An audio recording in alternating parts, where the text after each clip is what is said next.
My name is Bushman. I'm a senior scientist from Lockheed Martin.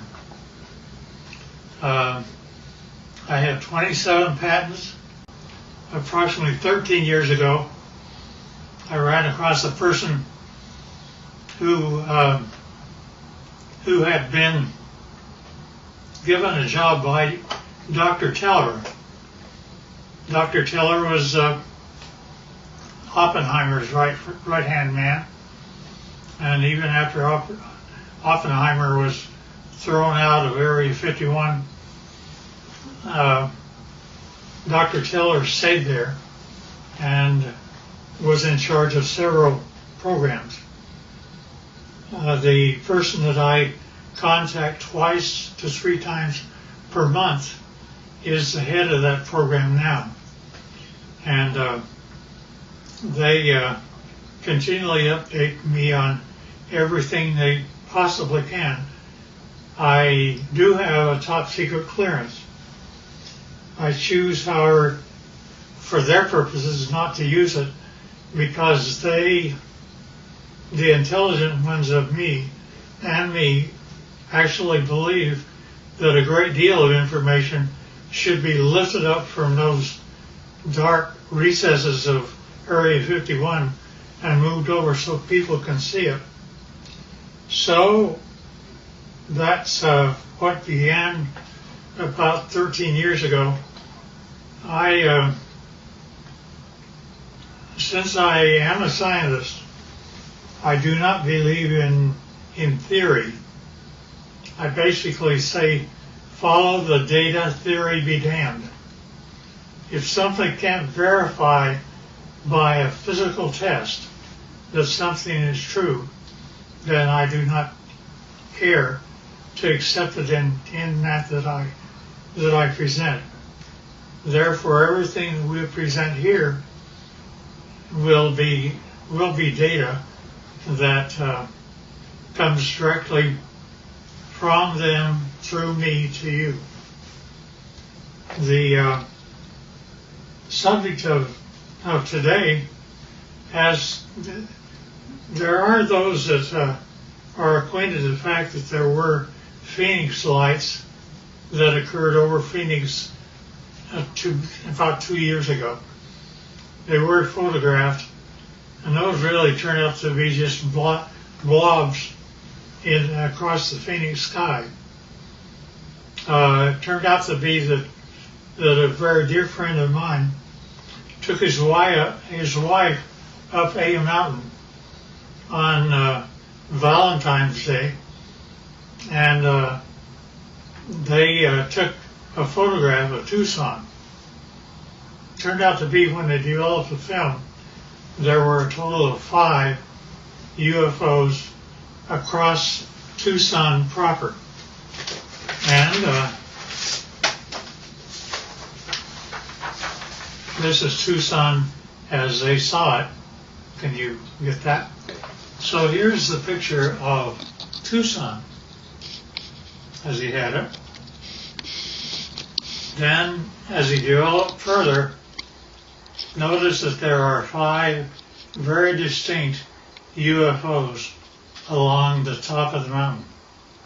Mm-hmm. One of them is even canted a bit, about 45 degrees. Now, the person that took the film said that he had a mothership underneath and one up high. This shows the high one. Mm-hmm. I don't know if I know that I can buy the ship. My name is Scott Faree. I live in Vail, Arizona. A friend of mine who manages a nonprofit in Tucson asked me to take some photos for him for his website. And he was looking for a sunrise picture of kind of the skyline of downtown Tucson. So I had gone out actually on Valentine's Day evening. I dragged my wife up to A Mountain so that I could go up there and just block out some shots, kind of plan the photos that I was ultimately going to take for that website.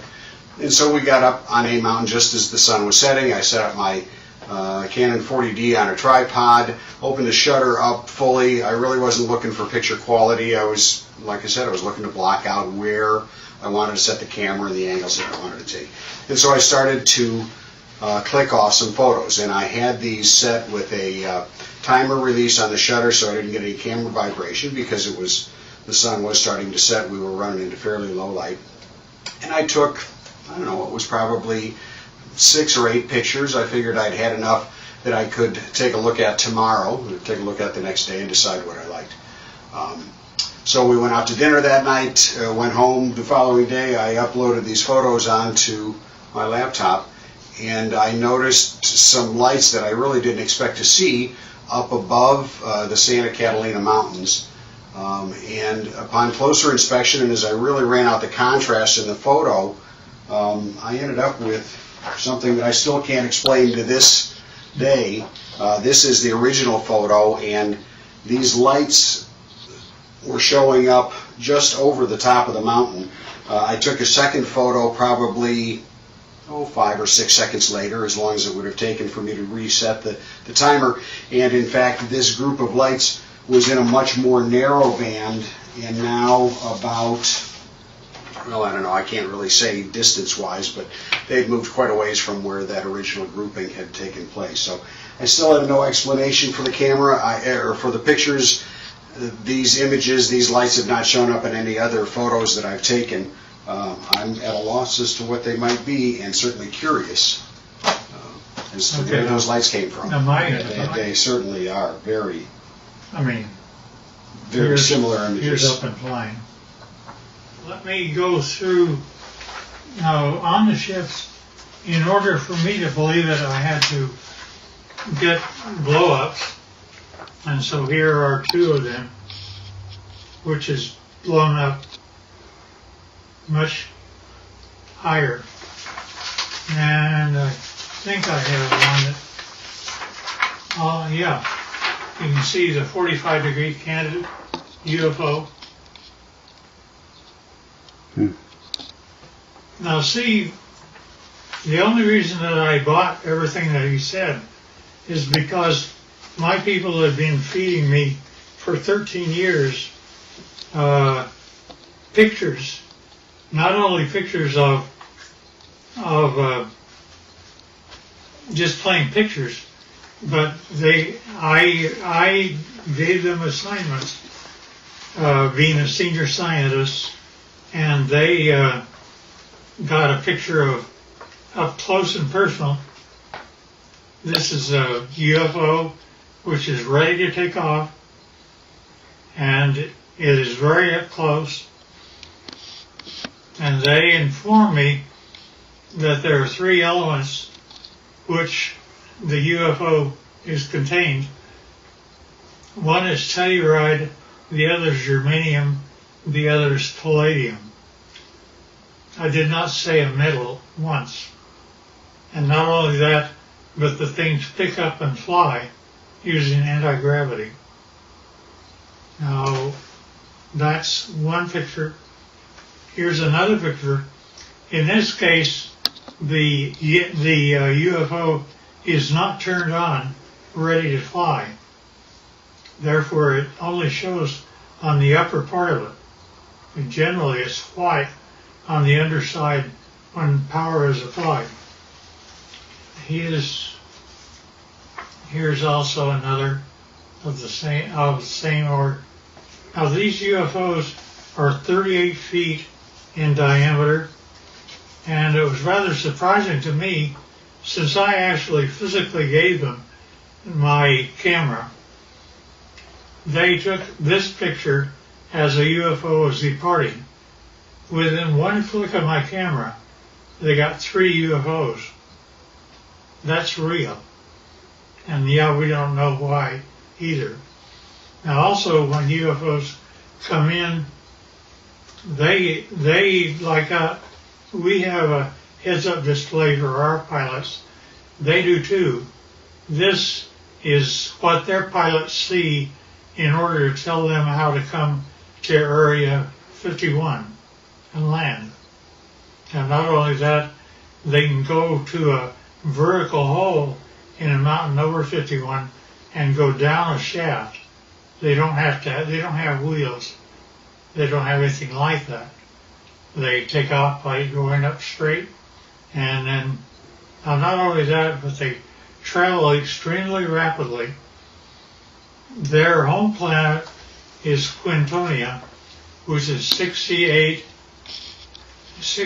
light years from us. They, to my surprise, when I asked them how fast they take to get from that, it should be 68,000 years to make it according to Einstein. But they're able to make it to us in 45 years. So I gave them an assignment to photograph the planets from space as they were coming back. And they did that. And you see Jupiter and Saturn and Mars and Earth as it's seen by UFOs. And here's another. Now, we aren't going through motherships or anything like that. Nevertheless, those are the UFOs. Now, when they actually get powered up and actually start traveling, it turns like this. You do not hear sound. They're up. They travel like that. They look like that, and they travel extremely rapidly. Now, the question is who are they? Here's another one that's, you see the bottom, how it's all white? It's turned on. Here's also the bottom turned on.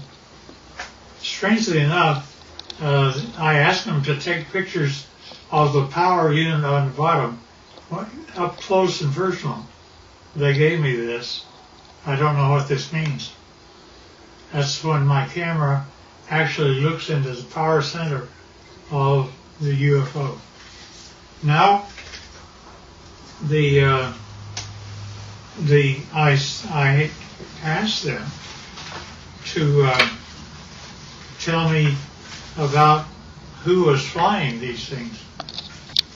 He therefore said, fine, they're approximately 5 feet, 4.5 to 5 feet tall. They had one or two of them around it that were 230 years old, and we have a total of at least 18 that exist and operate with our facility as Teller set it up.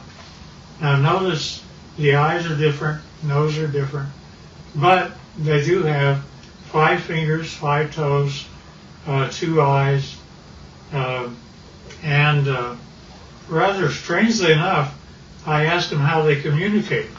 He says, well, it's like this, Ward. You all of a sudden have a question in your mind. You walk into a room with one of them, and all of a sudden you find yourself giving the answer to your question in your own voice. They're able to use your own voice by telepathy to talk to you. And I said, fine. Now that's how they look front. But when you turn around and look at the back, it's like that. Now notice that they have 3 backbones. They're actually cartilage. Nevertheless, it's a much more efficient system as ours. They also have 3 ribs in their system rather than more. This is also the back side of an alien. Here's a 45-degree look.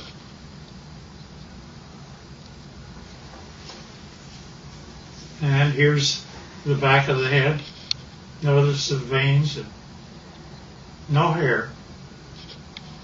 And now when we talk about aliens, I pushed the issue, and he said, well, there's kind of 2 groups of aliens. he divided them, they divide them into two groups. One group he calls, it's like you have a ranch. And you have a ranch and you find that one group are your wranglers that know how to wrangle your cattle. There are others are rustlers, ones that steal your cattle. And indeed, that the two groups do act differently. To the ones that are wranglers are much more friendly and have a better relationship with us. Here's the other side of the alien too. Now also notice that their feet, where they have 5 toes, the toes are joined together like a frog, and yet they are dissimilar. Now there was a surprising occurrence, and that is my friend had one of them that was a friend, and he died here. And 10 days after his death, I was out visiting my buddy who's in this picture. And if you look very close, you can see that his friend is in spirit form right over his left shoulder. You can also see that the fingers are long, that there is something. We have an expression that basically say when a person dies, they stay around their body for 3 days and then go off, and they basically have the same thing that happens to them. Now, with respect to the alien craft, we have American citizens which are suited up like this, and they are working on UFOs 24 hours a day, and we're trying to learn what to do. These are 2 guys, 2 American citizens, and they're trying to protect themselves against germs and things like that. And here's another view of them. And here's another one. There's an upper part of a UFO and a lower part of a UFO. This is the upper part, and it's just one of them up there. They have, generally we give them suspenders so that if they start floating, they don't have gravity on the inside. Somebody can grab them and pull them over to the side. And this is the home planet that they come from, which they call Quintonia. Now notice that the hand, that's an alien hand. Notice that that the fingers are longer than ours by quite a bit, about 30% longer, and that's just the way they're put together. Now, at any rate,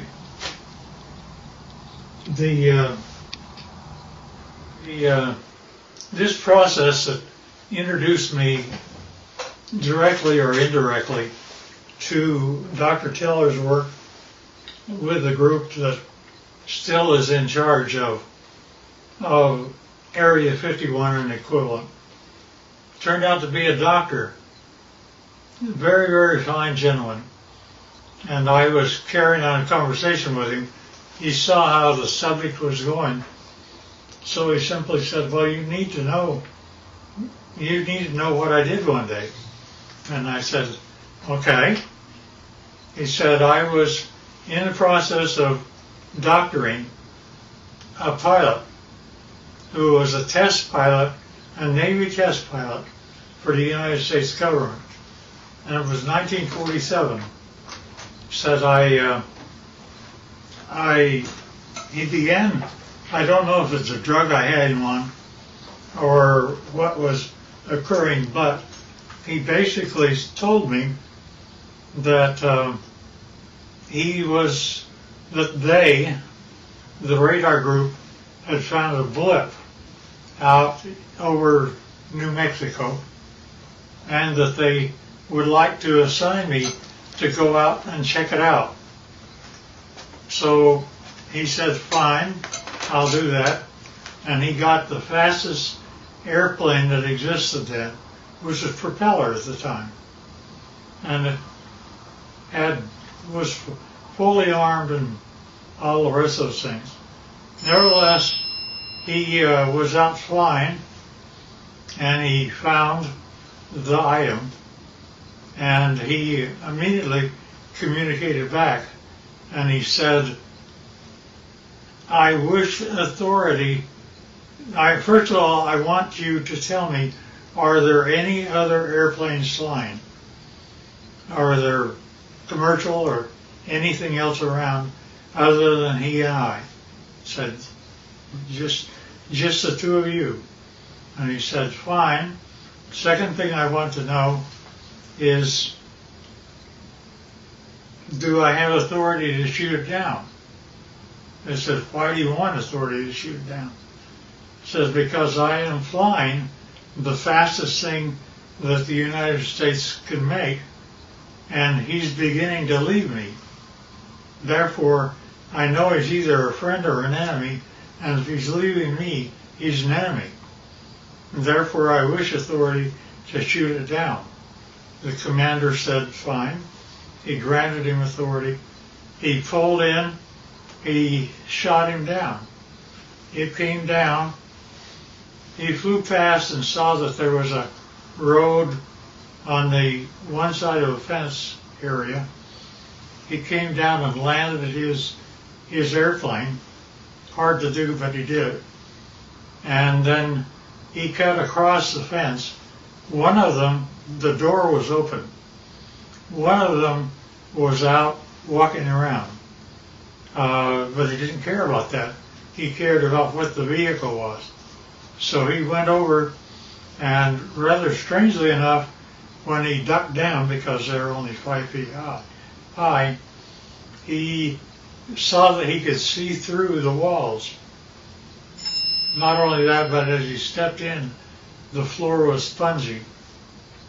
He looked at the three that were there, and they were dead. He knew they were. He'd killed them.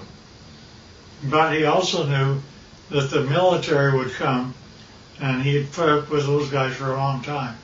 So he went back across the barbed wire fence, got in his airplane, and took off.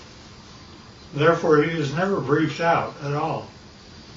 And he didn't give my friend authority to allow me to know what his name was. I know, but I won't reveal it. Both of them should have been gone for a long time.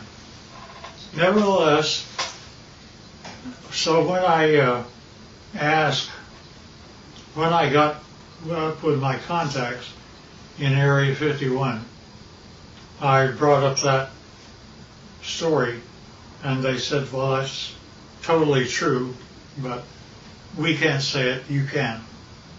And that's how they've kept me all this time, is I can talk about it, but they can't. I do, because of some very good reasons, keep things within control, but I don't want us to fall behind the Russians and Chinese. And the problem I have is that Area 51 is working with both the Russians and Chinese right now. And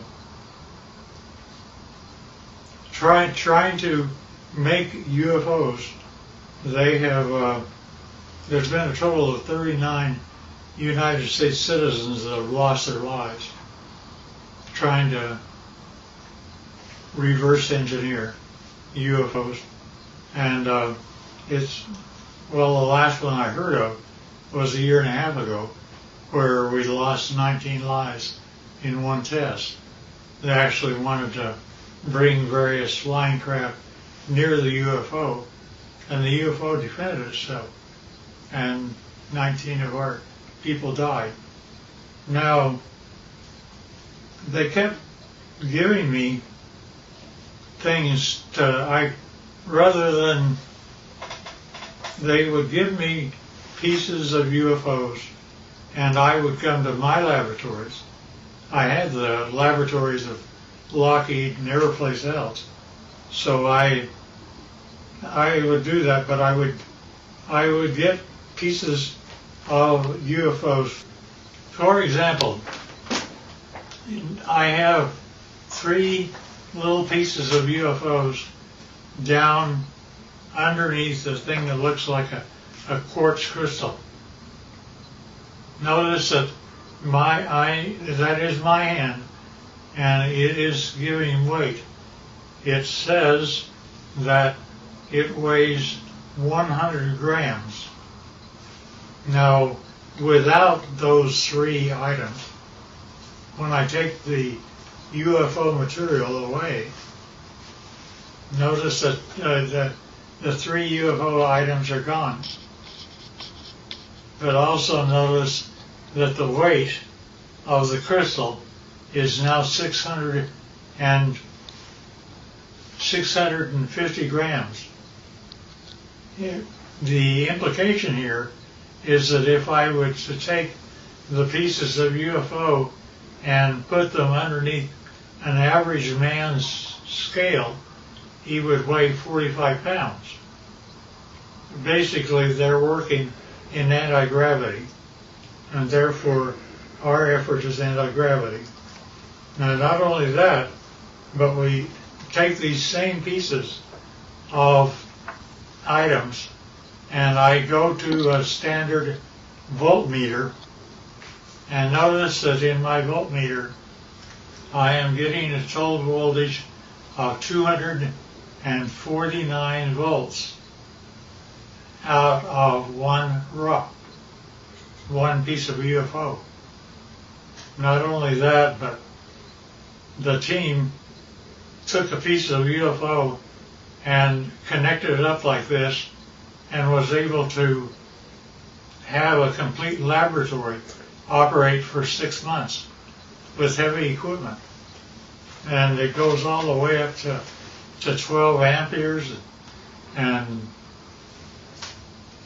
since you didn't really get this before, here's the foot with the toes joined together. And this is a better view of the same. Now notice also, this is the body of an alien, and where we have 6 ribs that are connected together, they have 3. And the total height is less than 5 feet.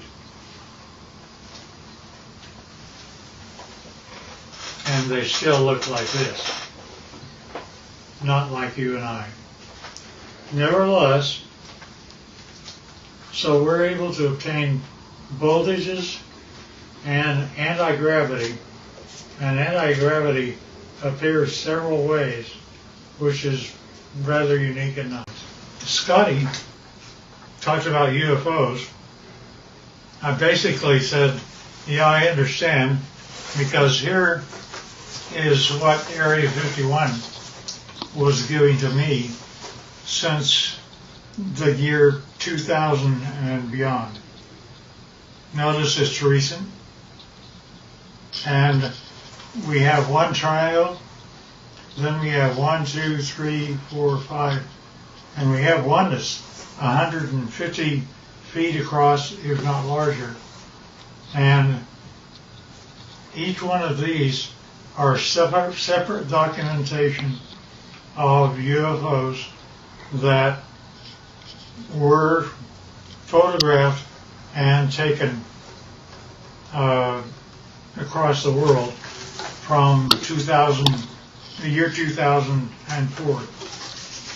Now, when you actually get what that all means, is a UFO, when it's white on the underneath side, is ready to fly like that. And it's anti-gravity, that's the reason you don't hear anything. But when it's just parked means just floating in air. It could be above your house, like this, and this. This turns out to be the heads-up display that the aliens see of how to go to Area 51 and store their craft. Nevertheless, this is what the craft look like. That's how they change power.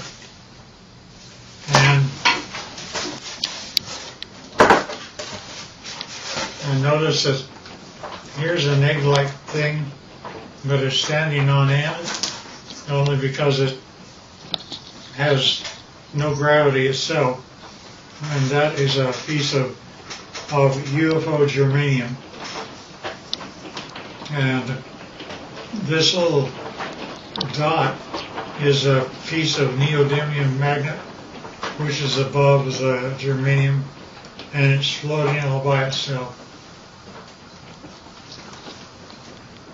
And that, again, is a UFO. And we don't know why, but the crystal appears to be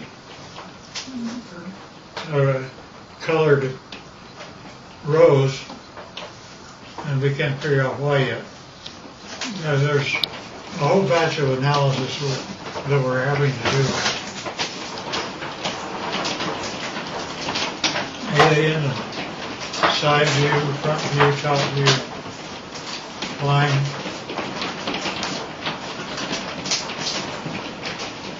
And that's the power center of palladium in the middle of the craft.